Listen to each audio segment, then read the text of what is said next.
Hello दोस्तों, स्वागत है आपका एक बार फिर से हमारे यूट्यूब चैनल में जिसका नाम है वीपीएस क्लासेस। मैं Suraj Singh, teacher of economics, और आज मैं इस वीडियो में लेके आया हूँ कि इक्विलिब्रियम लेवल को हम कैसे अलग अलग स्टेज पे हम फाइंड करते हैं। इससे लास्ट वाली वीडियो में हमने ये आपसे डिस्कस किया था कि डिटर्मिनेशन ऑफ इनकम, जिसमें हमने ये जानने की कोशिश करी थी कि इनकम को हम कैसे फाइंड या कैलकुलेट करते हैं with formula of MPC, APC या एमपीएस या एपीएस के थ्रू। तो आज हम यहाँ पे बात करेंगे कि इक्विलिब्रियम को हम स्टेज कैसे फाइंड करते हैं।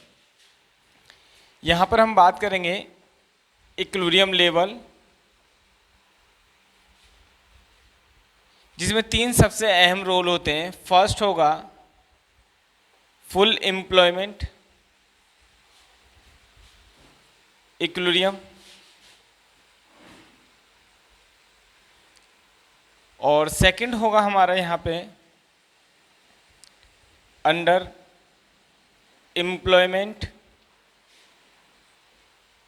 इक्विलिब्रियम, एंड लास्ट वन जो होगा वो होगा ओवर एम्प्लॉयमेंट।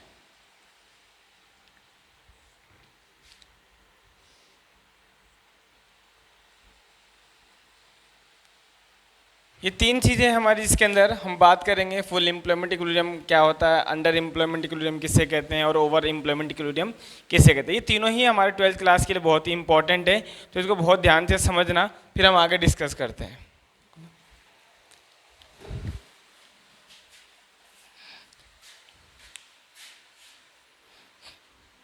तो फुल एम्प्लॉयमेंट की अगर हम बात करें तो आप लोगों ने एग्रीगेट डिमांड का अगर डायग्राम याद हो तो उस डायग्राम से रिलेटेड ही है। अगर इससे लास्ट वाली अगर वीडियो जिन किसी ने नहीं देखी है तो पहले वो वीडियो ज़रूर देख लें, जिससे कि आपको ये टॉपिक समझ में आ जाए।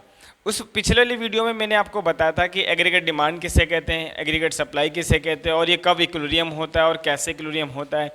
ये सारे डिस्कशन मैं इससे पिछले वाली वीडियो में कर चुका हूँ, तो प्लीज़ पहले उस वीडियो को देख लें, फिर इस वीडियो पर ज़रूर आएँ।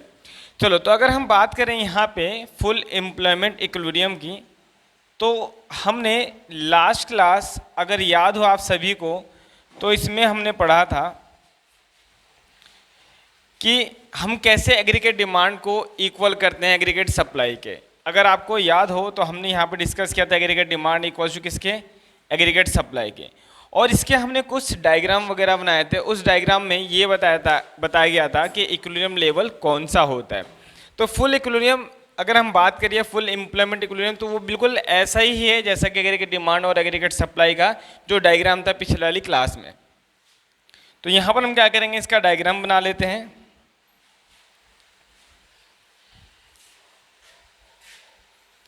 ये हो जाएगा हमारा नीचे वाला, इसको हम लोग इनकम या फिर आप इसको आउटपुट कह सकते हो, या आप इसको एम्प्लॉयमेंट भी कह सकते हो, ठीक है। और ये वाला जो होगा वो एग्रीगेट किसका, डिमांड का होगा। यहाँ से मैंने आपको बताया था कि जो हमारा इनकम का जो डायग्राम होता है, यानी कि जो एग्रीगेट जो सप्लाई है वो किसका होता है, इनकम का होता है। तो इनकम मैंने आपको बताया था कि इस डायग्राम में 45 डिग्री एंगल से जाता है, और 45 डिग्री आपको यहाँ से लेके जाना है, और ये हो जाएगा आपका इनकम का लाइन हो जाएगी। अगर एग्रीगेट डिमांड अगर आपको याद हो तो एक मिनिमम कंजप्शन के बाद स्टार्ट होता है, और ये कुछ इस प्रकार डायग्राम जाएगा। तो इसको हम दे देते हैं नाम क्या, एग्रीगेट डिमांड। तो कोई यहाँ पे जो ये इक्वल हो रहा है, इस पॉइंट को हमने दे दिया नाम ई, और यहाँ से आपने क्या किया, डॉटेड लेके आ गए नीचे। इस वाले पॉइंट को ही हम कहते हैं क्या, इक्विलिब्रियम पॉइंट। अब इक्विलिब्रियम का मतलब अगर आपको याद हो तो मैंने इसमें बताया था कि जितनी हमारी मार्केट में डिमांड है एग्जैक्टली उतनी ही क्या है, सप्लाई, और ऐसे केस को हम क्या कहते हैं, फुल एम्प्लॉयमेंट इक्विलिब्रियम कहते हैं। चलो, अगर हम बात करें इसी में थोड़ा सा और आगे, तो इसकी मैं थ्योरी आपको बता देता हूँ कि इसकी थ्योरी क्या है। उस थ्योरी से आपको ये समझ में आ जाएगा कि फुल एम्प्लॉयमेंट इक्विलिब्रियम किसे कहते हैं।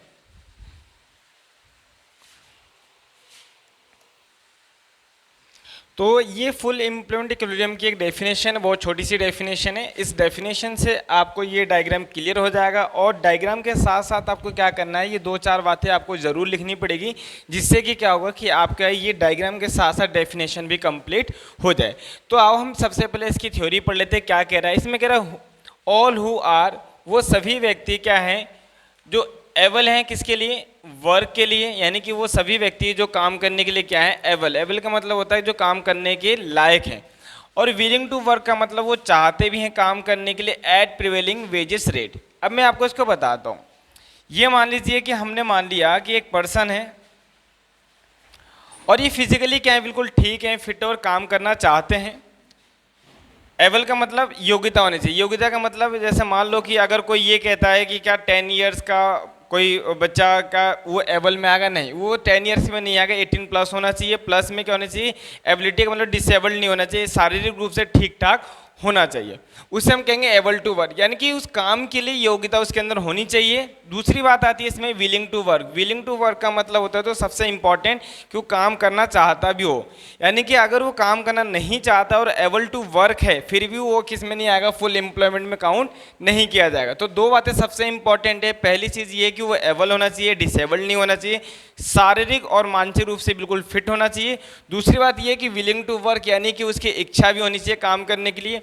और तीसरी बात ये कहता है कि एट प्रिवेलिंग वेजेस रेट, यानी कि ये वो रेट है जिस रेट पे उसको काम दिया जा रहा है। जैसे मान लो मैंने बात किया कि ये जो पर्सन है ये मान लो कि ग्रेजुएट है, शारीरिक रूप से ठीक भी हैं, काम भी करना चाहते हैं, और ये एक फर्म है जो एक जॉब ऑफर कर रही है सुपरवाइजरी की, और इसका जो रुपीज़ है मान लो सैलरी जो दे रहे हैं मान लो 20,000 रुपये। तो ये 20,000 रुपीज़ हो गए वो प्रिवेलिंग वेजेस रेट हो गए, यानी कि इस रेट पे उनको काम करने के लिए क्या किया जा रहा है? ऑफर किया जा रहा है। और इस वाले रेट पे अगर ये काम करने के लिए एग्री हो जाते हैं तो ऐसे को हम क्या कहते हैं? फुल एम्प्लॉयमेंट कहते हैं। ये तो रहा इसकी डेफिनेशन।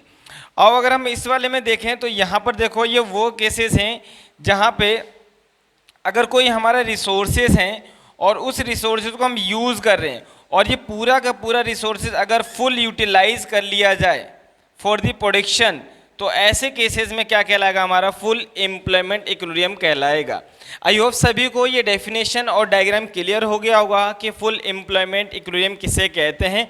मैं रिपीट कर देता हूँ, फुल एम्प्लॉयमेंट इक्विलिब्रियम का मतलब वो होगा यानी कि वो रिसोर्स है जहाँ पर फुल्ली यूटिलाइज किया जाता है फॉर द प्रोडक्शन, प्रोडक्शन के लिए पूरा यूटिलाइज किया जाता है रिसोर्सेज, और मार्केट में जितनी डिमांड है एग्जैक्टली उतनी ही क्या है? मार्केट में सप्लाई है। तो ऐसे केसेस में वो कहलाएगा क्या? हमारा फुल एम्प्लॉयमेंट इक्विलिब्रियम कहलाएगा।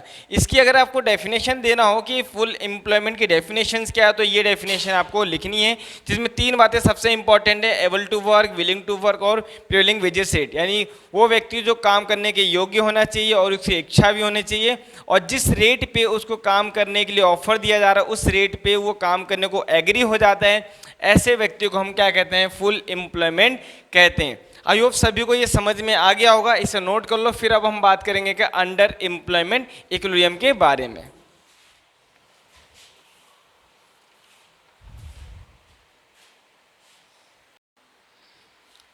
चलो, आप लोगों ने ये नोट डाउन कर लिया होगा फुल एम्प्लॉयमेंट इक्विलिब्रियम किसे कहते हैं। अब जो हम बात करेंगे वो होगा अंडर एम्प्लॉयमेंट इक्विलिब्रियम के बारे में। यहाँ पे क्या करेंगे, इसका हम डायग्राम के साथ ही समझेंगे डायरेक्ट। यहाँ लिख लेते हैं हम लोग under employment equilibrium. Second topic है हमारा इस इक्विलिब्रियम स्टेज का। तो यहाँ पे क्या करेंगे, डायग्राम के हेल्प से ही समझेंगे। ये एक्स हो गया, ये वाई एक्सिस क्या हो गया, और ये ओरिजिन पॉइंट। सेम नेम जो यहाँ पे लिखा गया था, इनकम, आउटपुट लिख लो या फिर आप एम्प्लॉयमेंट लिख लो, इन तीनों का मीनिंग एक जैसा ही है। यहाँ पे क्या करेंगे हम लोग, एग्रीगेट डिमांड लिखेंगे। और बताया गया था इसमें भी क्या कि एग्रीगेट डिमांड में जो सबसे इम्पोर्टेंट चीज़ होती है वो होती है इनकम की। और इनकम कहाँ से बनता हो? 45 डिग्री एंगल से, जैसा कि इस वाले डायग्राम में दिखाया गया है। तो यहाँ पे क्या करते हैं हम लोग, इनकम के लाइन को ड्रॉ कर लेते हैं, ये हो जाएगा इनकम की लाइन। और एग्रीगेट डिमांड, चलो यहाँ पे हम बात करेंगे अब एग्रीगेट डिमांड का, और ये बन गया हमारा एग्रीगेट डिमांड का डायग्राम। और यहाँ पे हम लोग लिखते हैं एफ। जैसा कि इस वाले में अगर आपको याद हो तो ये एग्रीगेट डिमांड जो था वो था फुल एम्प्लॉयमेंट इक्विलिब्रियम का। तो यहाँ पर अगर हम एफ लगा देते हैं तो ये बन गया फुल एम्प्लॉयमेंट इक्विलिब्रियम। यहाँ पे मैंने क्या किया था, आपको एक एग्जांपल भी बताया था कि कौन सा केस होता है। ये मान लो रिसोर्सेज हैं और इस रिसोर्सेज को हम यूज़ करके क्या करते हैं, प्रोडक्शन करते हैं। तो हम ये मान लेते हैं कि फुल एम्प्लॉयमेंट वाले केसेस में कि यहाँ पे जो रिसोर्सेज हैं उन रिसोर्सेज का क्या किया गया होगा, फुल यूटिलाइज किया गया होगा। यानी जितना रिसोर्सेज है अगर इसको हम पूरी तरीके से यूज़ करते हैं फॉर द प्रोडक्शन तो वो तो बनता है हमारा फुल एम्प्लॉयमेंट इक्विलिब्रियम। लेकिन यहाँ पर जो टॉपिक है हमारा वो अंडर एम्प्लॉयमेंट इक्विलिब्रियम है। तो नाम से ही पता चल रहा है अंडर मीन्स कि यहाँ पे रिसोर्सेज अंडर यूटिलाइज हो रहा होगा। अंडर यूटिलाइज का मतलब हम मान लेते हैं पूरा रिसोर्सेज हमारा यूज़ होना चाहिए, बट जो यूज़ हुआ वो इतना ही यूज़ हुआ, तो ये वाला एरिया यूज़ नहीं हुआ, जिसकी वजह से क्या हो गया, ये अंडर एम्प्लॉयमेंट इक्विलिब्रियम हुआ। लेकिन अभी जो डायग्राम बनाया गया है ये तो है फुल एम्प्लॉयमेंट इक्विलिब्रियम का। तो अगर मैं इसी डायग्राम से बात करूं कि अंडर एम्प्लॉयमेंट इक्विलिब्रियम क्या होगा, तो अगर पूरा यूज़ किया जाएगा तब तो बनेगा फुल एम्प्लॉयमेंट, लेकिन यूज़ क्या हुआ है, हाफ। तो ऐसे केसेस में यहाँ पर हम क्या करेंगे, एक और डायग्राम को ड्रॉ करेंगे और ये जो होगा हमारा एग्रीगेट डिमांड अंडर एम्प्लॉयमेंट। अब यहाँ पे जो इक्वल हो रहा है इस वाले लाइन को नीचे लेके आओगे। अब यहाँ पे आपके सामने दो लाइन आ गई है। पहली लाइन जो एग्रीगेट डिमांड एफ यानी कि फुल एम्प्लॉयमेंट पे जाती है, और जो सेकंड वाली जो लाइन ड्रॉ करी है वो जाती है एग्रीगेट डिमांड अंडर एम्प्लॉयमेंट। अगर इन दोनों को हम मीनिंग लिखें तो ये वाली जो लाइन होगी वो तो होगी फुल एम्प्लॉयमेंट इक्विलिब्रियम वाली लाइन, ठीक है। और अगर हम इस वाले लाइन की बात करें तो ये कौन सी होगी हमारी, अंडर एम्प्लॉयमेंट इक्विलिब्रियम। तो आई होप सभी को इस समझ में आ गया होगा कि अंडर एम्प्लॉयमेंट क्या होता है और फुल एम्प्लॉयमेंट किसे कहते हैं। फिर समझ लो इन दोनों में क्या डिफरेंस है। फुल एम्प्लॉयमेंट में जब भी हम बात करेंगे वहाँ पे क्या होगा, जो भी रिसोर्सेज होगा फॉर द प्रोडक्शन के लिए वो सारा का सारा रिसोर्सेज क्या किया गया होगा, यूज़ किया गया होगा प्रोडक्शन करने के लिए। अगर हम पूरा रिसोर्सेज यूज़ करते हैं फॉर द प्रोडक्शन के लिए तो वो तो होगा हमारा फुल एम्प्लॉयमेंट इक्विलिब्रियम। लेकिन अगर हमारा जो रिसोर्सेज उस फुल एम्प्लॉयमेंट जो भी रिसोर्सेज गिवन है उस रिसोर्सेज में से हमने कुछ पार्ट ऐसा जो यूज़ नहीं कर पाए, ये वाला, यानी ये वो पार्ट है जिसको हमने यूज़ नहीं किया, तो इसकी वजह से क्या हो गया, हमारा अंडर एम्प्लॉयमेंट हो गया। अगर ये पूरा यूज़ हो जाता तो हमारा क्या बनता, फुल एम्प्लॉयमेंट इक्विलिब्रियम, जैसा कि हमने इस वाले में देखा था। अब हम बात करेंगे आपके साथ जो लास्ट वाला होगा ओवर एम्प्लॉयमेंट इक्विलिब्रियम। तो इसको यहीं पर आप समझ जाओगे कि ओवर एम्प्लॉयमेंट कैसा डायग्राम बनने वाला है। थोड़ा सा दिमाग लगाओ, इसे नोट करो जब तक।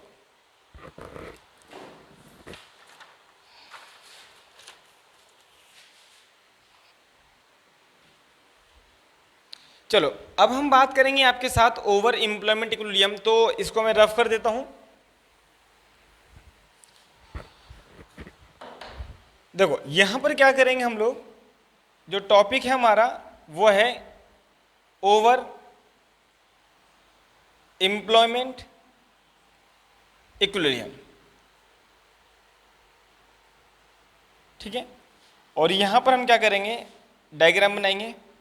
डायग्राम ध्यान रखें सभी को, इस वाले डायग्राम के बेस पर ही ये डायग्राम बनाए गए हैं दोनों।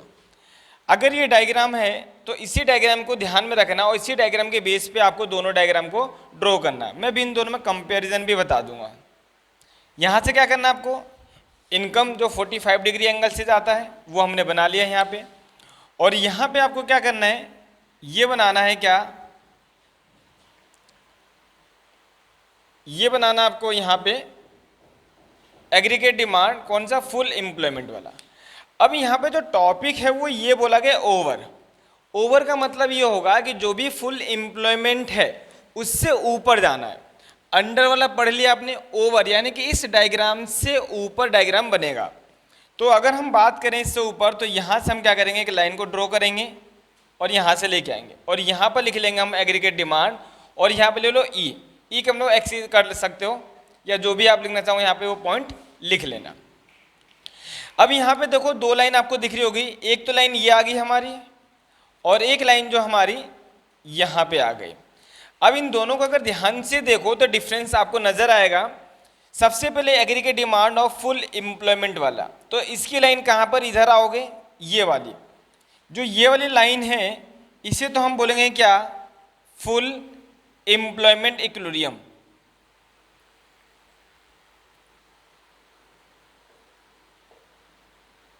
ठीक है। और अगर हम बात करें एग्रीगेट डिमांड, जो हमारे एक्सिस वाला जो वो लाइन है उसकी लाइन यहाँ से आओ और देखो ये रही इसकी लाइन, ये वाली, ये, तो यहां पर हम क्या लिखेंगे, ओवर एम्प्लॉयमेंट।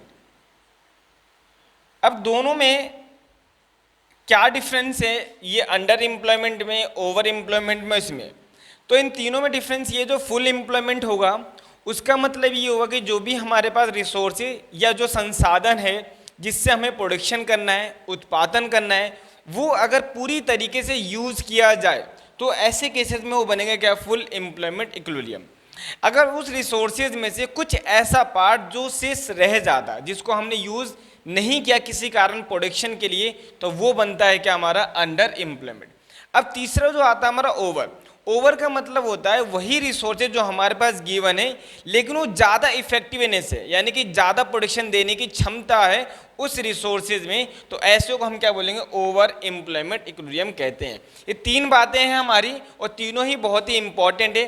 अब मैं क्या करूँगा, आपको तीनों को क्या करूँगा, एक साथ डायग्राम बनाना सिखाता हूँ, उसके बाद में हम इससे आगे के टॉपिक पर डिस्कस करेंगे।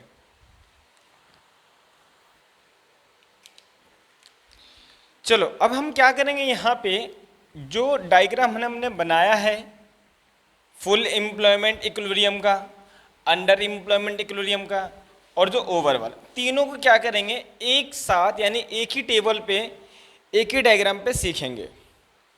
तो यहाँ पर हम बात करते हैं, ये हो जाएगा x और ये y, ओरिजिन पॉइंट।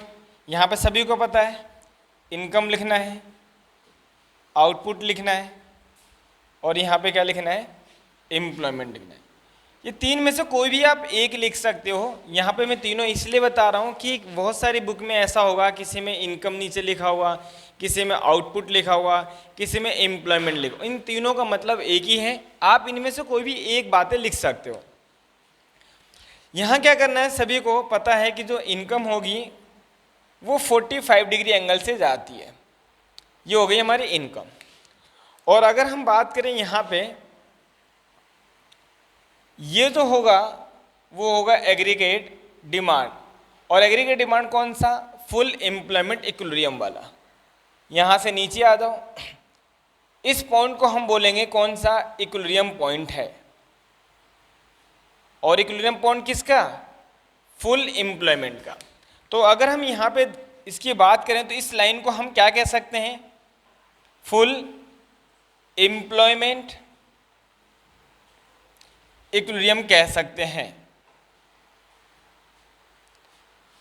अगर हम अंडर एम्प्लॉयमेंट की बात करें तो आपको याद होगा कि अंडर एम्प्लॉयमेंट में मैंने बताया था आप सभी को कि वो रिसोर्सेज जिसको हमने किसी कारण यूज नहीं कर पाए हैं, तो ऐसे में क्या बनेगा, वो हमारा अंडर एम्प्लॉयमेंट इक्विलिब्रियम। तो यहाँ पर हम अंडर एम्प्लॉयमेंट अगर हम बात करें तो इस वाले से ध्यान रहे, हमेशा लाइन क्या रहेगी, नीचे रहेगी। तो यहाँ पर हम क्या करेंगे, इस लाइन को हमने नीचे लेके आ गए और यहाँ पे लिखेंगे क्या, एग्रीगेट डिमांड अंडर एम्प्लॉयमेंट। इसका इक्विलिब्रियम लेवल कहाँ पे बन रहा है, देखो यहाँ पे बन रहा है, ठीक है। और इससे हम क्या कहेंगे, इस वाले पॉइंट को हम कहेंगे क्या, under employment equilibrium level. Clear है सभी को यहाँ तक। अब इसी में हम क्या बात करेंगे, अब नेक्स्ट जो होगा वो ओवर। अब इस वाले पॉइंट को, इसको आपने ई दिया है, इसे आप E1 दे दो। क्लियर है। नेक्स्ट आता हमारा यहाँ पे जिसको हम बोलेंगे ओवर। तो ओवर पता है इससे ऊपर बनेगा, तो इससे जब ओवर बनेगा तो इसका डायग्राम हमारा क्या होगा, इस प्रकार चला जाएगा और ये चला जाएगा हमारा क्या, ADE। या ओ भी लगा सकते हो आप। तो ये 3 डायग्राम है। अब इसका बताओ इक्विलिब्रियम कहाँ पे बन रहा है, तो इसका इक्विलिब्रियम देखो यहाँ पे बन रहा है, यहाँ से नीचे डॉटेड लेके आ जाना है। और इस वाले लाइन को क्या लिखोगे, ओवर एम्प्लॉयमेंट इक्विलिब्रियम बोलोगे। तो 3 डायग्राम हमने क्या किया, कंबाइन किया। यहाँ पे क्या लिखोगे, एग्रीगेट डिमांड लिखोगे। तो ये तो रहा हमारा क्या, कंबाइंड एक्साइड डायग्राम।